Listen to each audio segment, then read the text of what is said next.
Week 10 of the NBL is over. Now it's FIBA break time.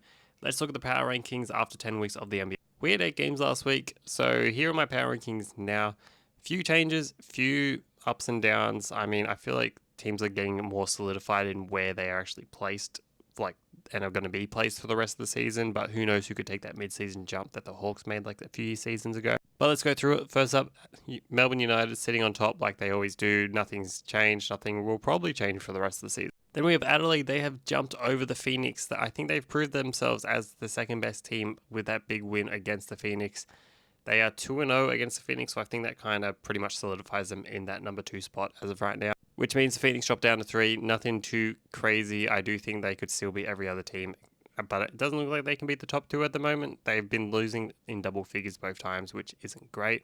Then we have Wildcats sitting at number 4. They're going to stay at number 4. They did lose to Melbourne, but it's Melbourne. That's fine. But I also didn't want to drop the Wildcats because they're still playing really good basketball. Like, they still got to win against the Jack Jumpers earlier in the week, so I feel like they should stay there.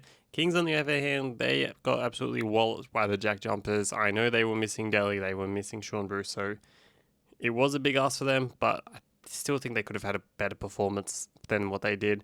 Jack Jumpers, though, I'm moving them up. I know they just broke a 7-game win streak, and it's like, why would they jump to 6 all of a sudden? Because they're at full strength now, and you can see what they actually are at in full strength. So I feel like that kind of puts them in that proper mid-tier where they should be right now. Because if they're full strength, I do think they can go toe-to-toe with any of the teams above them. I don't know if they could beat every one of the teams, but they could definitely hang better than what they have been, especially now they've actually got David Johnson, because I think we all forget of how much of a bucket that man is and how great he is to play next to Bryce Hamilton. Breakers, I think they're just going to stay at number 7. They're still not good enough to make a play-in or anything yet, but they're still better than some of the teams below them. They're getting wins. They're looking competitive for the most part, other than the fourth quarters. But we don't need to get into that again.